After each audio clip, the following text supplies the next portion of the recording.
I am an engineering manager. I work at Intel, but my 100% job is working on the Yocto project. So it really benefits a lot of folks. Actually, the way we organize is that we got the open source project, open source technology center that benefits typically a lot of different organizations, and then we sort of have the silicon side of the house that does sort of things specific to Intel processors. And so we participate with them, but mostly we're sort of focused on the overall perspective. So I'm just going to give you an introduction about the Yocto project. I have a somewhat, I was told, stand on this side so the recording gets you. Yeah, that's training. I have questions, can I be trained? I'm basically going to talk about here a couple of things to introduce you to, a few things about introducing you about the Yocto project. How many here know about the Yocto project already? Wow, holy mackerel. So we'll probably go through that part pretty quickly and probably spend more time on kind of the things, the new stuff that we're working on. Kind of introduce you to sort of our development roadmap so you get an idea of the things that we're starting to put. And I'd love to get your feedback as well as to what we're doing and seeing if we can do some things. All right, so you're on a mission to develop an operating system for the world's first HD TV Blu-ray microwave washing machine. And you're working feverishly night and day.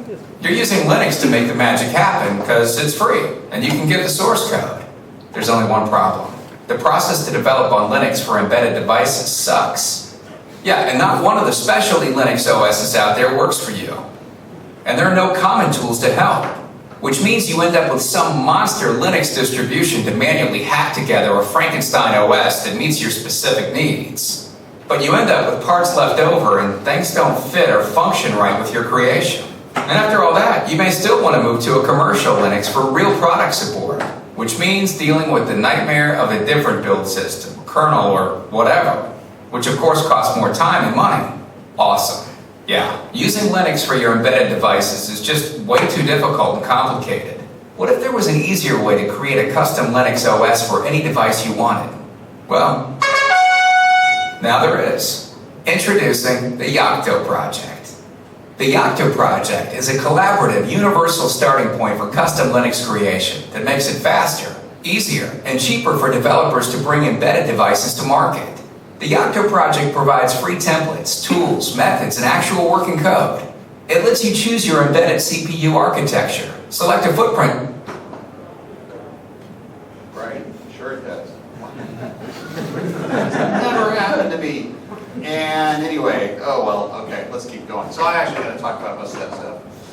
Wow, that's good. I wonder if it's, will you keep going? If I just, no, it's not. Okay, well. Obviously, there's some limitations to YouTube. So I'm going to talk a little bit more about what the video, you can actually see that video on our website. Come on in, have a seat. But I want to tell you a little bit about just a few, you've all heard about the Yocto project. I want to give you a few more details. It really is an umbrella project. I actually used some of the photos from a few of my travels. This is actually in Burma. There's in Pathane. They make handmade umbrellas there. So I thought that would be a good umbrella project. But it's a way that we can actually have a collaboration space. My boss actually likes calling this a meta project, but I don't know, that's not a common term, but it's a way that, we're trying as a group of, folks that struggle with the same stuff, how can we get to work together to collaborate on this and solve some of the key problems that are out there? How do we have, the Yocto project has a build system, some content, and I'm going to, focus on the content in a second. We do support all the major embedded architectures, ARM, PowerPC, MIPS, and x86, support that one. We have a common place to find board support packages. A lot of times you have an issue of, well, gee, how do I get the support for the board that I'm working with? So we want to have a common place where you can go and find that stuff, right? And then a lot of people, I'm one of those guys that I never use an IDE, but Eclipse, for those people who like to use that kind of thing, we have great Eclipse support, both if you're building systems as well as you're building applications on top of the system. So people sort of say, okay, that seems a little abstract. What do you mean about build system and content? Well, let me zoom in a little bit on the content so you can kind of see what it is that we're talking about. Because the content piece says we have a set of recipes within the system. Each of these recipes gives you what's the URL to find where the source is, right? So, and we can dig into all sorts of source code repositories, whether it's Git or Subversion or all the, just download tarballs, etc. And you don't have to have all of those projects up. We also mirror all the sources as well. We also have patches. Basically, sometimes an upstream project doesn't necessarily have exactly what we need to build an embedded operating system, and other times there's just bugs to fix. By the way, we have we set ourselves goals to try and contribute back any of the patches that we find that are bug fixes. So actually, with the engineers I work with, we try and set goals to try and give back as much as possible to be a really good member of the overall ecosystem. Then, we have license information in each of these recipes, and then we're able to say, okay, within that we have the set of recipes to build from all the projects that make up a Linux system, and then, we have footprint sizes. That was one, I think I was just before the video froze. So it was like, so we have a minimal, which would be a headless BusyBox-based system without graphics typically. We have SATO, which is an X, GNOME mobile sort of interface. So you can build something that uses, X, uses Mesa, has like that sort of infrastructure. We have something that's LSB compliant, or could be LSB compliant. We don't actually, file the official paperwork, but that has all the sort of complete pictures. So this is sort of the small, medium, large. And we also have Tiny, which is an effort to build something that is, under, I don't know, it's supposed to be under 10 megabytes. I think it ends up being under 4 megabytes now. And so for each of our architectures and for each of our footprint sizes, we're constantly building against all of these. We build against all of these nightly. How many images are we building every night, basically? 250 gigabytes worth of build. How many actual images? 90 some odd per night. Yes. Okay, so every night we're trying to build all of this stuff together so that you can actually, make use of stuff that hopefully has worked at some point in time and access, and all of this stuff is being done, in the open, so you can kind of, look exactly at what's happening. We also do regular QA with human beings besides just, our auto builders as well on a regular basis. So let's kind of take a look at, why someone would make use of something like this. I mean, there are a lot of building blocks out there. There are a lot of different approaches. This is actually one of those ancient Cambodian temples that's, I figure there's a lot of building blocks and sometimes they're kind of tumbling down a little bit, right? Actually, I think this is the one that they filmed Tomb Raider at. I like that. But, how is something like this different from other approaches? There was this great talk today, Chris Simons, I heard it earlier today. He was sort of comparing the different sort of approaches. I mean, he practically could give this talk. I was like amazed because all the things he was talking about is, when you're using sort of a server distro or a desktop distro. I mean, there are challenges to using, a tool that was not intended for embedded, right? There are all sorts of things that, you can always, people have been embedded oftentimes taken something like that, hacked something together, get it to work and get it to ship. I think what we're trying to do with the Yocto project is give you sort of a life that goes beyond just the one thing you can kind of hack together, right?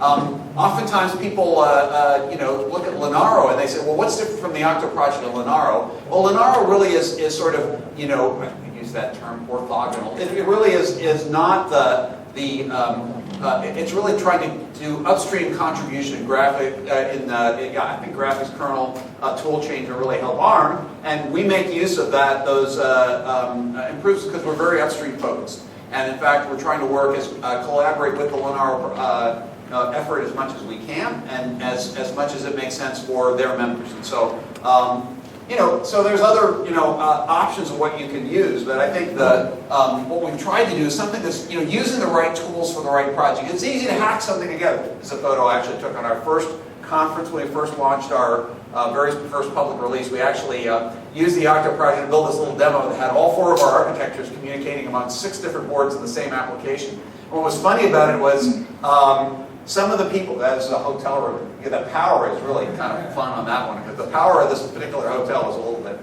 flaky, shall we say. So it was kind of fun. But what the real interesting thing about this was, because the developers are all over the world and not everybody has the same hardware, right? Some people were developing their part for like PowerPC, for example, but they didn't have a PowerPC board. They had an ARM board, right? So they'd actually just get in the room, and change one line in a configuration file, do a rebuild, and they have ported it basically to the different architecture. So it's literally as easy as that, changing a line in the configuration file, do a rebuild, and you've got it done. But something like this sort of represents what I sort of thinking about. I think about hacking, but relative to that, hacking up whether it's an Android or a Fedora, Ubuntu, CentOS, RHEL, one of those options. What do you do when you need commercial support? Right? How do you, a lot of people who support those other operating systems are not really as interested in embedded, right, and supporting you. And some organizations just say, hey, it's great that you've done this thing, but I'd like some sort of commercial support.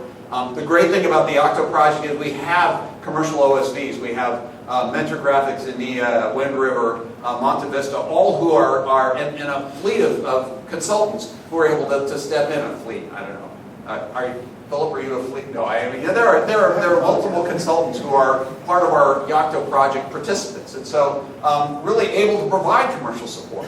What happens when you need to supply the complete sources and build instructions? Oh yeah, to be compliant with the GPL and licensing restrictions, there's a small problem if you take, like, let's say, RHEL or one of those desktop distros, right? And unfortunately, I see this a lot on the x86 side. And it's we can install Fedora or what have you, and we can get our application to work fine, ship it. It's done. The reality is, unless you have supplied the complete sources, at least for the GPL that make up that complete system, you're actually in violation of the GPL. Now, unfortunately, this has been, and you can find the sources of Fedora, I'm sure, someplace. The question is, have you been able to pull them together and supply them? So, actually, we're aware of some of our friends in the open source compliance area that have actually feel like embedded is one of the biggest areas of problem of actually, following the terms of the GPL. So we think actually the great thing about the Yocto project, one of them is we've developed really good license support so that you don't, so that when you do a build, you have the sources available. We can create a license manifest, a source archive. You can, pick the things that are important for you to release or you're required to release. And it's a little more difficult to do. By the way, I don't want to talk, don't for a second think I am critical of either Fedora or Android or any of those. For their own purposes, they're fantastic. I've got a Fedora, no I don't, let's see. No, I've got an Android phone. I love it. For phones, for tablets, it's a great operating system. But for embedded, it's like, how about using something that's intended for the purpose, right? Suppose you want to flip on real time. Now you can get support from other operating systems. This is something we build regularly. We build real time as an option, and so that you can have a real time that's already been tested by somebody, right? How about evaluating different hardware options, like that one-line change to flip to a different hardware? How about you want to change, how the instructions are scheduled? So you really need to recompile everything. What about various optimization levels, right? So these are all possible within a system like this. And oh, by the way, we really work on the performance of the build system, so that you can actually build a working Linux system in about, well, it's exactly 88 minutes in this last. That's like 88 miles per hour, right? It's like a Back to the Future thing. But I was like, that's one of the things, obviously, we monitor and we benchmark ourselves. And I remember a couple of years ago, I was sitting with some sort of work session. Dale Garvey was there talking about, changing libc is kind of tough because it takes hours and hours and hours to rebuild libc. I always thought that was kind of funny because it's like, what's that? Hang on. Let's see. In that 88 minutes, we're not only building libc, we're building the entire tool chain, right? Because everything's cross, right? So everything is cross-built. So we have to build the entire tool chain twice. Is it only twice or 3 times? I can't remember. So building libc, building the entire user land, building the kernel, right? All within 88 minutes. Right? So that's pretty good. Now, that's not something you want to do every time you change a line of source code, right? So we have a lot of capabilities to detect exactly what changes you have made and rebuild the minimal set of stuff. So don't take the 88 minutes as well. Every time I make a change, I have to rebuild everything. In fact, the system is set up so that you can rebuild just what you need and share, by the way, those results amongst anyone else who has to run the system within your organization. And then the other piece about licensing. And again, don't imagine for a minute I don't like the GPL v3 or any flavor of any open source license. I think they're great. Reality is, some people making embedded devices have a little difficulty with certain versions of the GPL. We have the ability, because we've identified the licenses of all the pieces that go into the system, we can actually say one line that says incompatible license equals GPL v3, and then you can build your embedded device that has no GPL v3 in it. Right? So, you know, these are sort of the capabilities we think people need in embedded, right? And by having everybody collaborate on this stuff, you know, a build system works efficiently, cross-build for everything, license, you know, identification, all of these sort of things. It says, you know, we're really, and, you know, yeah, we have different competitors, business competitors are working together, but there's no reason to compete on versions of the grep command. For crying out loud, there's no reason to, you know, nobody cares if you've got the best build system in the world. Well, you know, we have the best people working on a great build system, but no one's going to pay you a whole bunch of money for that. So why not we as a community just get the best thing possible there, and then, you know, we can go on and, you know, if people really want to compete, you know, they can on silicon features or software services or whatever that they want to do. This seems like the right kind of thing to do for embedded, right? So that's been a real motivating, you know, idea for us. And it is truly a community. This is a photo I took in Prague last year. You know, there are people who are TI employees, Intel employees, Wind River, even some non-community people, some consultants, etc. You know, having a good time, and that's kind of what, you know, I changed that build just today. Oh, there it is. So it's, you know, it's individual developers, embedded hardware companies, embedded operating system vendors working together in the community, and architects and maintainers from the Open Embedded Project as well. Okay, so let me talk at a very high detail about, a high level of detail, not very detailed, very general level, about a couple of the pieces that make up this umbrella project. As you know, you may know we actually have a Yocto Project Developer Day that's on Thursday. So in fact, is anyone signed up for that? A few of you. Oh, okay, great. Well, gosh, you're here too. So you're actually going to hear in much better detail, you know, these pieces on Thursday. You know, the parts in black there are upstream projects. Obviously, there are a ton of other upstream projects that are, you know, brought under the umbrella in essence. But at the Yocto project itself, we have some projects like BidBake, which is an upstream project that, you know, that are under the umbrella. Open Embedded Core is another outside project. We bring in a bunch of the metadata, a bunch of that content from that project. And there are other open source projects that are in red that are actually part of the Yocto project then. And then we build all of that stuff together with the bits in yellow are things we actually have as outputs. So you can kind of see there's a combination of other upstream projects that we bring in, projects that are are hosted in the Yocto project, and then some outputs. And some of the outputs are some things like, you know, we actually create some build images that are, you know, we build some working OSs that are, you know, that we do our QA on. But the actual thing that, you know, we're not trying to give you an image and say, oh, that's the output. The actual output of the project is the build system and the metadata, right? So anyway, it's a little bit of a distinction. And again, upstream focused with a stable base. Another key part of the project is this whole idea of layering.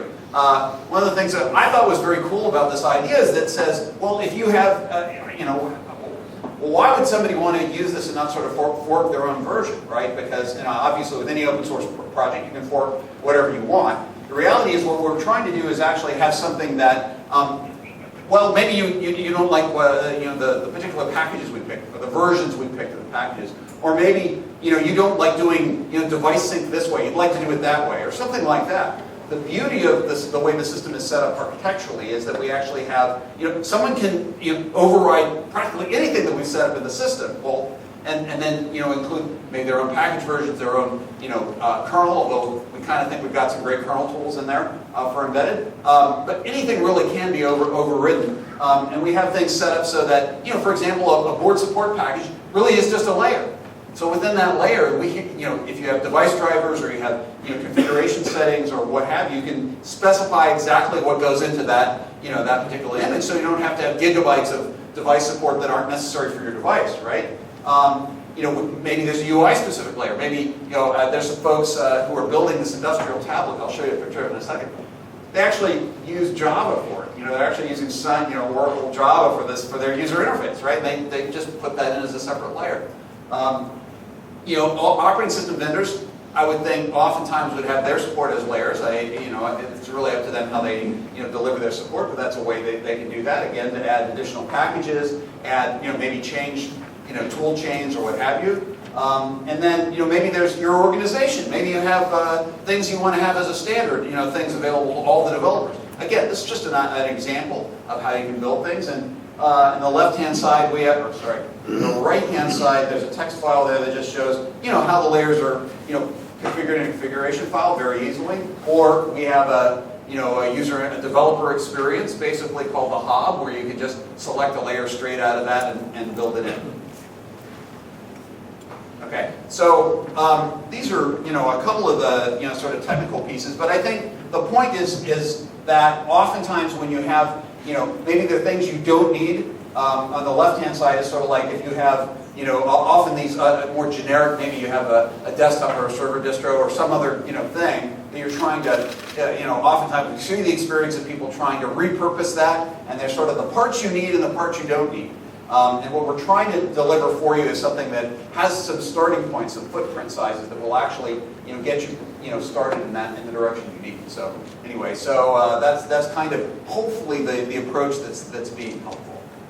All right, a couple of example projects. This is always kind of funny because I didn't necessarily get permission to show any of these. So anyway, maybe I shouldn't admit that. I don't know. Anyway, I sort of hunted around and I found some photos of some things I thought were kind of fun. So all based on the Yocto project. Over here on the left, this plain gray box was actually the first thing I found out that was actually based on Yocto Project 1.0. It's something from a company called Hydro6. It's a water level monitoring facility that they provide in Malaysia that actually checks stream levels, water levels in streams to prevent flooding downstream. So it gives early warning. These things sit in the jungle. They're solar powered. They're very rugged, based on the Yocto Project 1.0. The best part, of course, about open source is we had no idea they were doing. Somebody told us, oh yeah, we're using Yocto Project 1.0 for this. It's like, oh, that's cool. Didn't know.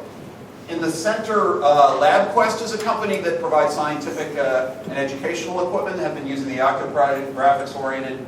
On the right-hand side, in the middle, is this industrial tablet. A company called Infergence is producing those. They do everything from controlling escalators, elevators, heating, and electrical monitoring, facilities monitoring, temperature monitoring, etc. A graphics touchscreen-based tablet, basically. Again, they chose Java for that. Palm has this thing called WebOS, based on the build. Basically, the WebOS operating system is based on the build system. That strange thing, well, just to the left of WebOS, that's actually a screenshot from a tool that Intel actually has a product called solid state disks. We sell a few of the solid state disks. Their firmware update tool that they supply, basically, it's supposed to run on every PC without an operating system. Actually, it's based on the Yocto project. They build that thing. It's a Qt-based app. So the thing is, they tested it on 70 different PCs, and they said it ran on all of them. So that's, not nice. And of course, they have all the license information for everything that they built, so they don't have to worry about, not applying the GPL. And the very bottom center, center, that blue thing there is actually a chip that Intel supplied. It doesn't look like a chip. It's got a bunch of stuff around it. Something called, some of you may have heard of Larrabee. It's an architecture, it's a graphics architecture. Basically, that's been repurposed to an array processor. So you get essentially 100 cores on one chip. That's a separate chip that's running Linux, generated by the Yocto project. That's the first of those just are becoming available. Coco Fit Club is in the lower left. They have gym equipment that has graphics on their gym equipment, basically Linux-based using the Yocto project. I want to go for a run on Coco Fit Club equipment. I haven't found a Coco Fit Club close to me yet, though. A couple of robots in the back. They're from a company called NAO that's using the Yocto project basically to build the Linux that run on those robots. And then Guacameo is another open source project. It's a home.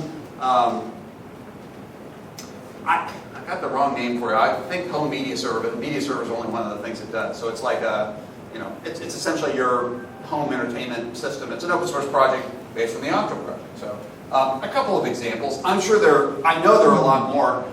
Steve Sackerman, who's one of the consultants who sits on the Yocto project advisory board, says you will never know all the things that are based on this stuff because some people just don't like to talk about their build system. There's no reason why they shouldn't, right? Yeah, Marcin? They wanted to do the upwards. They are using Forky since 2006 or 2007. Right. So, a lot of this, what we've been working on the Yocto project is not, we didn't just cook it up in a lab yesterday. It's really is stuff that people have been, working on for quite some time. So it's a really good point, Marcy. We do have an advisory board from a governance standpoint. Let's be clear about governance. This is a true open source project. So we have, it's about meritocracy. It's about the code. We have an architect, Richard Purdy. He's actually, hiding there in the front row on the end. But he is a fellow of the Linux Foundation. So this is under the auspices of the Linux Foundation. As a fellow of the Linux Foundation, he's sort of the Linus Torvalds of embedded. Okay. He's got a set of maintainers and lieutenants that work on various parts of the code. So it's truly a meritocracy. But we also have an advisory board of companies that have come together, organizations, nonprofits, et cetera, that have, are collaborating together to help provide advice and provide a little money for things like our infrastructure, our servers. We have a system administrator and a little bit of t-shirts once in a while. So you can see the companies that are there. Kudos to the Long-Term Support Initiative, LTSI. We just joined up with them recently to really collaborate together. That's another Linux Foundation project. And then we have a couple of programs, Yocto Project Compatible and Yocto Project Participant, so that you can actually people can brand their products as being Yocto Project Compatible, so they can say, oh, this stuff mixes and matches. That's kind of good between operating systems or like OSV products, tool chains, BSPs, etc.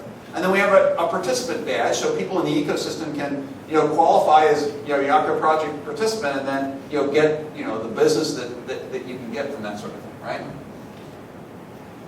So I want to so that's sort of a really quick overview of those things. I want to kind of talk about some of the things that now is we just released 1.3 last week. We actually released it a day early.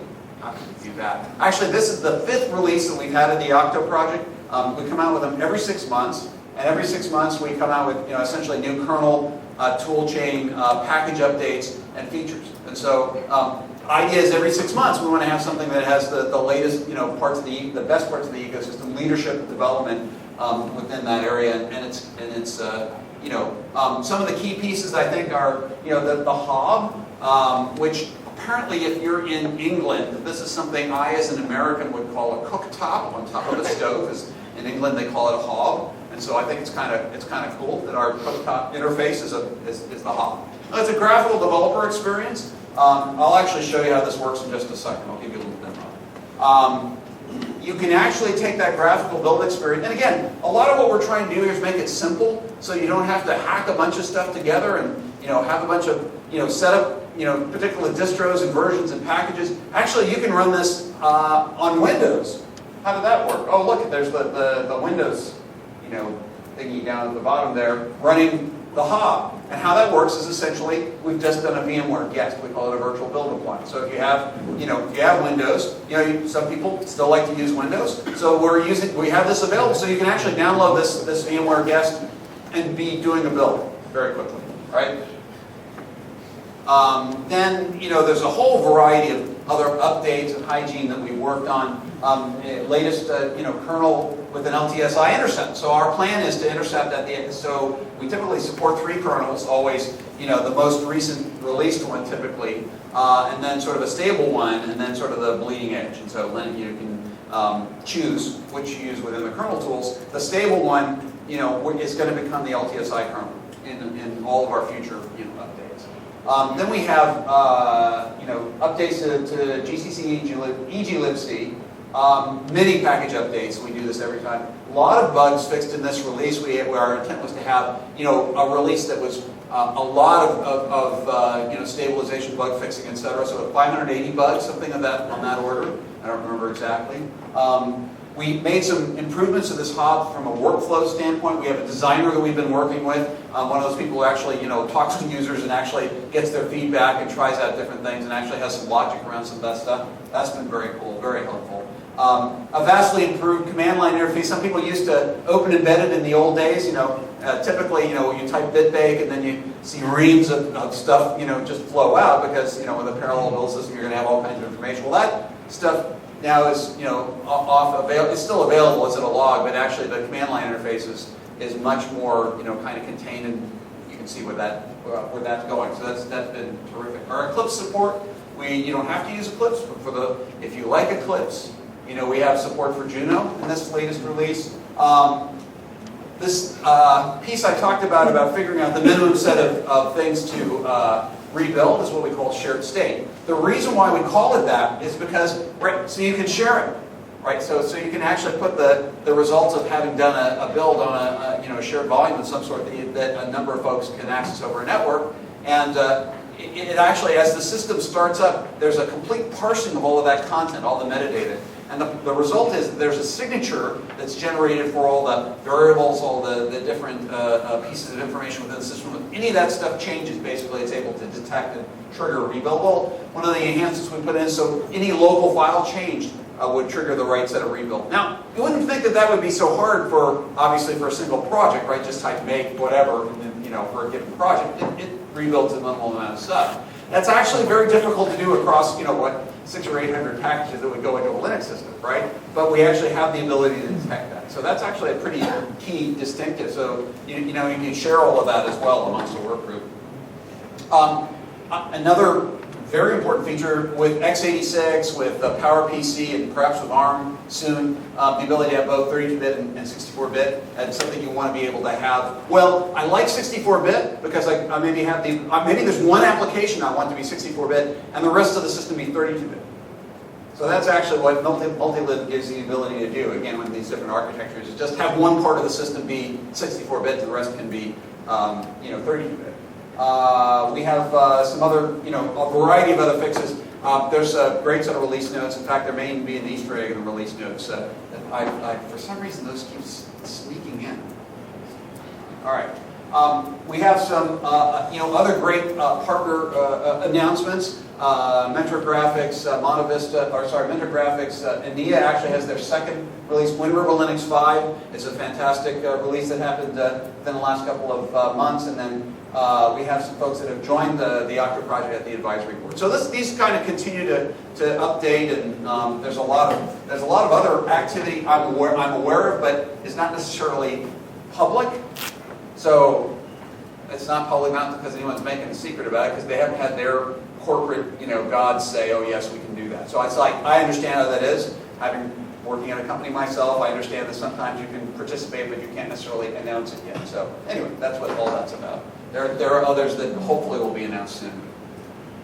So what I want to do in the last part of this, kind of thing here is talk a little bit about some of our directions in terms of roadmap. Again, I am so grateful to Chris in his presentation earlier today, because a lot of the things that we want to try to, kind of continue to work on are things that, he was bringing up as an embedded, developer he'd love to see. So one of the things I wanted to highlight were, updating. He said, embedded devices need the ability to update over the wire and not brick the device, right? And so to have the ability to have the minimal set of things. And so, yes, we are, our RPM support, if you use RPM packaging, we are changing from zipper to smart.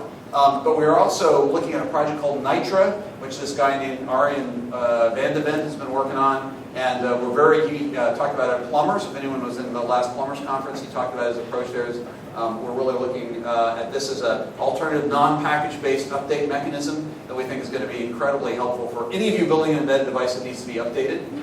So I'm actually excited about that. LTSI roadmap convergence we talked about.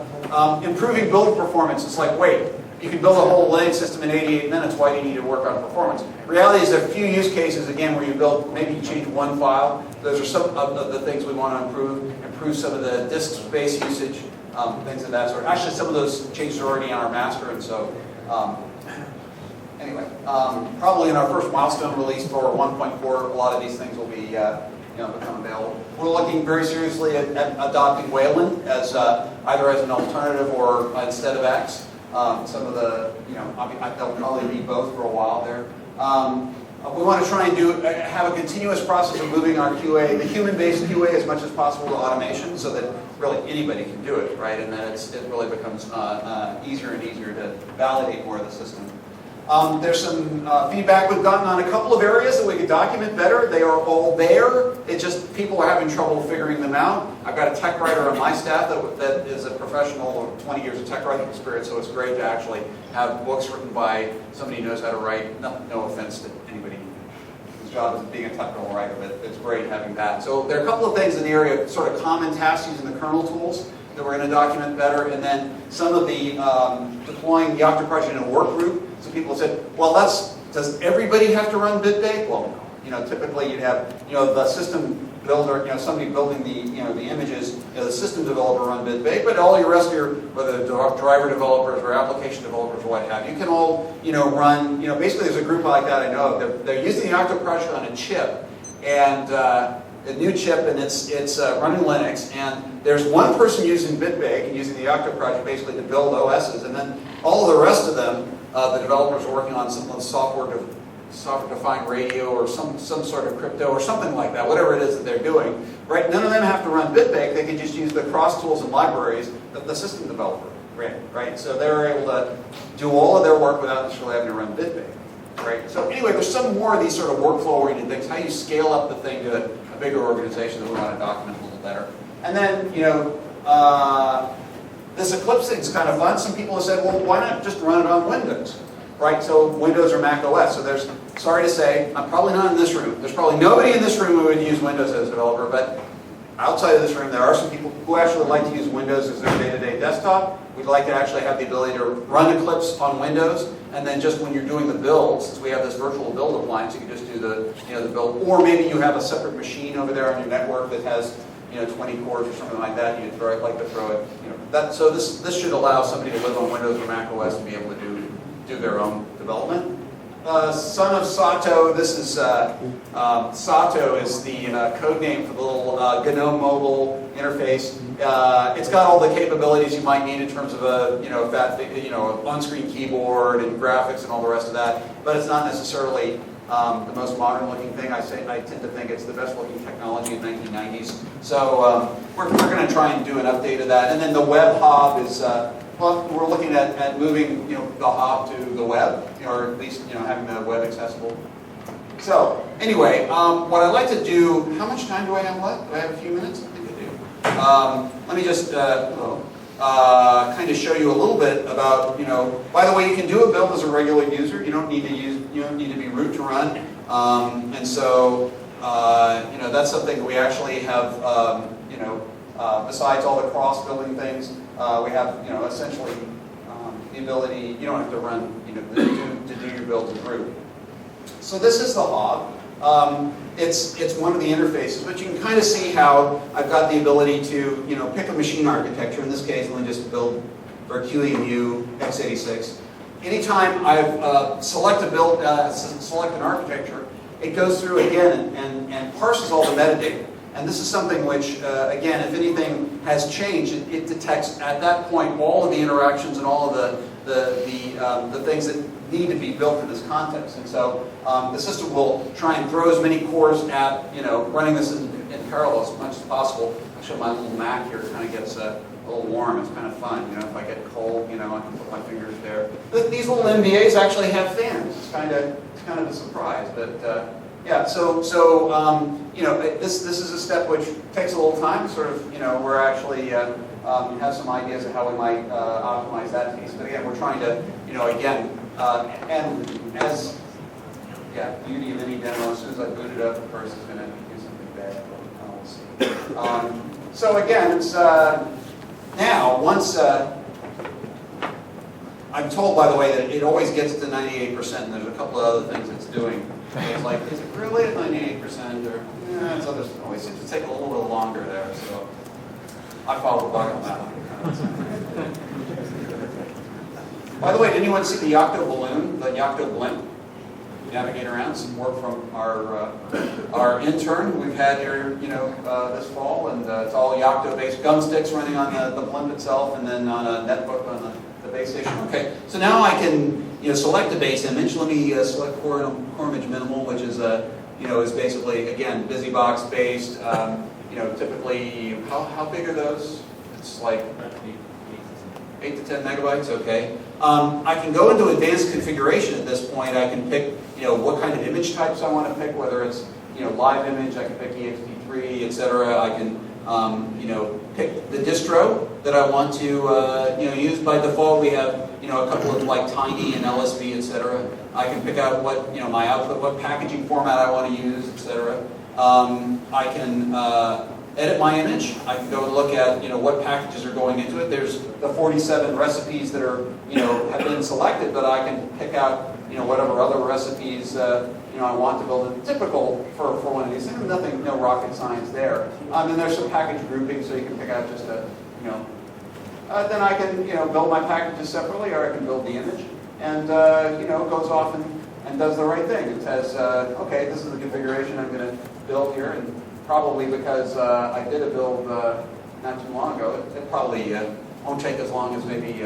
But anyway, you kind of get the gist of what you're able to do. None of this, by the way, shouldn't seem terribly exotic, but the fact that you're actually doing this from sources and it's actually doing its thing, it's kind of cool. This is actually all because I did a build earlier. All this is going to do is just regen the image, so it's faster than you need. If I done a complete rebuild, my little Mac would get really hot. But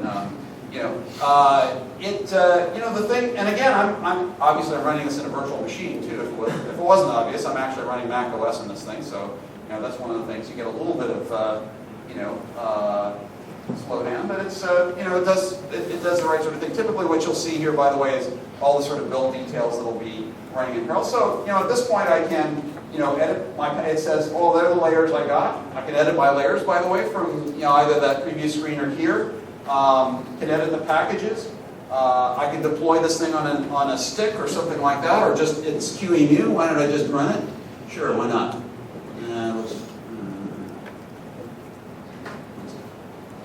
It's a little bit of risk taking. You suppose it'll work? That's what they always tell me. It should work. Oops. Type the right.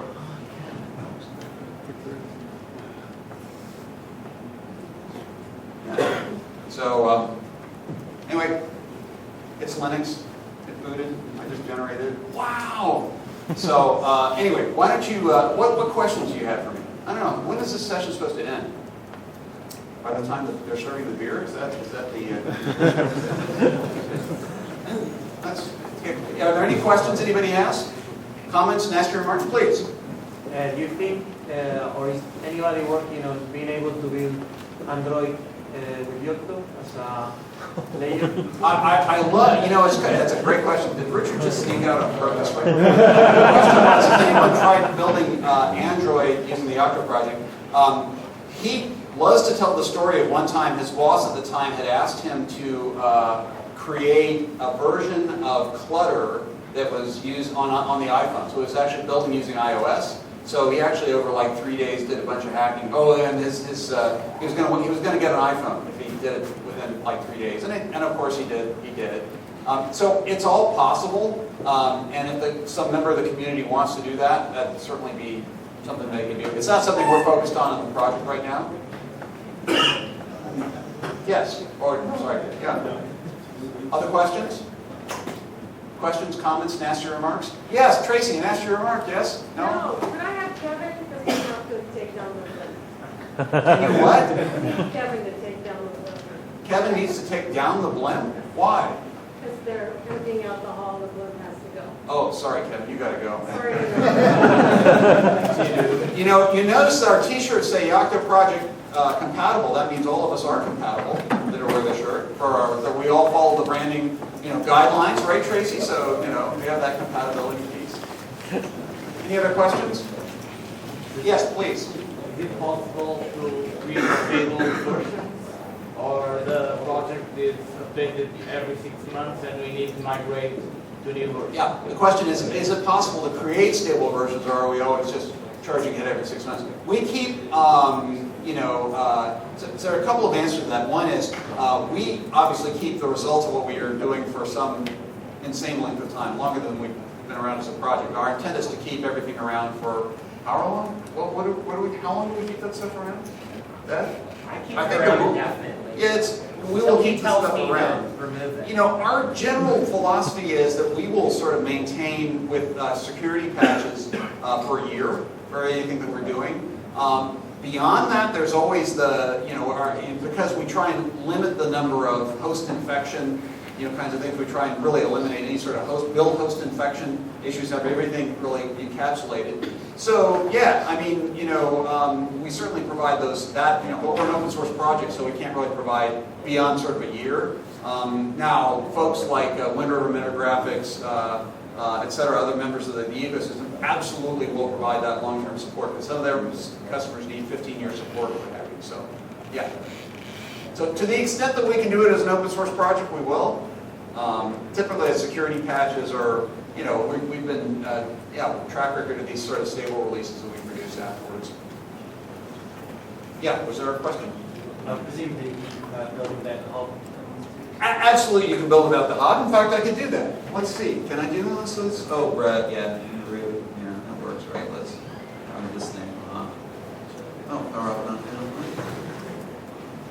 That helps when you can actually type the right thing. Right. So yeah, let's take a look. Doing it without the hub. Yes. Finish. Go away. And so let me go up and exit this thing. So now, oops, that's right. Right command name. Okay, so I can just do bitbake. Why don't I do bitbake core image? Sorry, let's spell it correctly. This is not going to finish, but you can kind of get a sense of what the command line looks like. Bitbake. Did I do that right? Can you talk? Is it manager safe? Is the question. This is one of the things that's kind of funny with me is, well, you can kind of see that you know, we're actually doing that parsing, and I always love when we're doing this stuff that's relatively parallel. I've got like 4 threads, and parallel makes it to 4 because I've got 4 cores on the machine, and you know, it can get in a fairly it can get warm. The sand warms up reasonably well, it seems like. But again, it'll do that same sort of, you know, parsing that it's trying to do, and then it's going to go through and right now it's basically said it's you know, resolving any missing task dependencies. You're getting a little bit more information about what's going on, but it's going to have how many tasks does it take to build? I mean, it's you know, that's a good point. Could be as many as 5,000. That's probably what's taking its time, because it knows there is quite a bit that's been already built with work minimum. And the task list is actually a list of everything it does. So 5,000 tasks, fetch, hash, configure, compile, package, all that stuff. So for every given package that it includes, it does half a dozen to 10 to 8 or 9 things. Yeah, and you'll see more. You'll hear if you come to the developer day, you'll hear about that every recipe, which, you know, for example, you know, typically corresponds to a package, right? We'll have does a fetch, you know, cycle, does a you know, does fetch, configure, compile, install, package. Did I get them all? And so any of these phases can be overridden in the recipe. So you can say, for example, I not only want to create these directories when I do an install, I want to set these permissions, or I want to install these extra files. All that information is there. So basically what this thing is now doing is it's telling you how many tasks it's running in parallel. It's got 620 of 5,375 tasks it's doing. You can kind of see the level of parallels. And apparently, well, of course, I already built the kernel, and now it appears to be building libraries. Yeah. Oh, plus it's building some native packages, because again, it wants to have as minimal dependencies on the native OS as possible, so it builds a certain number of native packages. But anyway, it answers your question. Yeah, it's kind of, you know, these things are kind of fun. It's sort of like watching, not as bad as watching paint dry. It's sort of like that. Oh, it's building X now.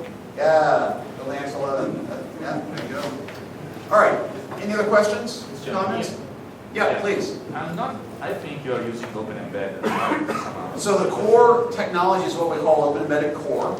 And the Yocto project includes Open Embedded Core plus some other projects basically to include that. Open Embedded itself is a broader project that typically has other sort of uses of that technology. But yeah, it's the same sort of core technology as in Open Embedded. In fact, Open Embedded is on our advisory board, so we're working with it. I'm not used to Open Embedded. How does it work? I mean, I'm used to OpenUW.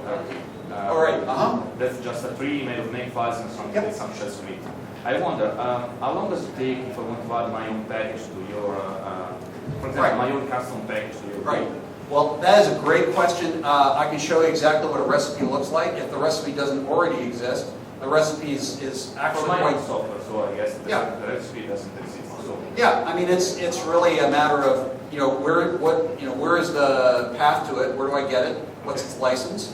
So checksums, right? And then if you want to override any of the defaults, so by default it just does the right thing. So if you've done a Linux program, a Linux application like it's typical, maybe if you use auto tools, you say inherit auto tools. If not, then you can leave that out. And then by default, everything sort of does the normal thing you want it to do, right? Now, if you want to override any of those things, you can say do fetch append, for example, to fetch other things, or do install append, so you can append to the default things, or completely override them.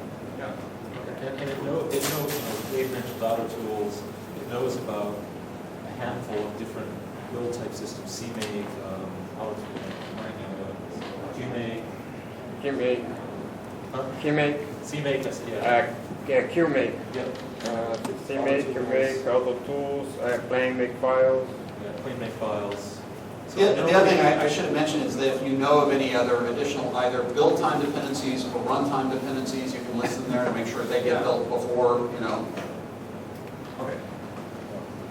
Pretty simple. We can actually show you a recipe what it looks like. I didn't do the full meal deal on this. So I just wanted to. Actually, the idea Yeah. what we was more or less interesting.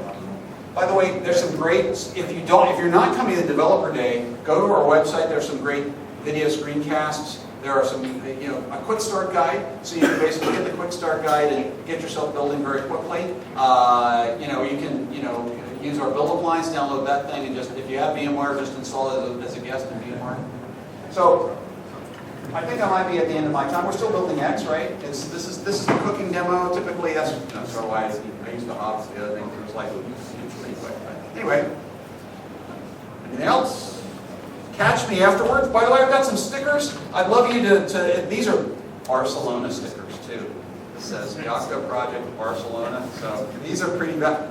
Craigslist. Well, these will be really valuable. Please come get a sticker. Let us know who you are. Thank you very much. Thanks.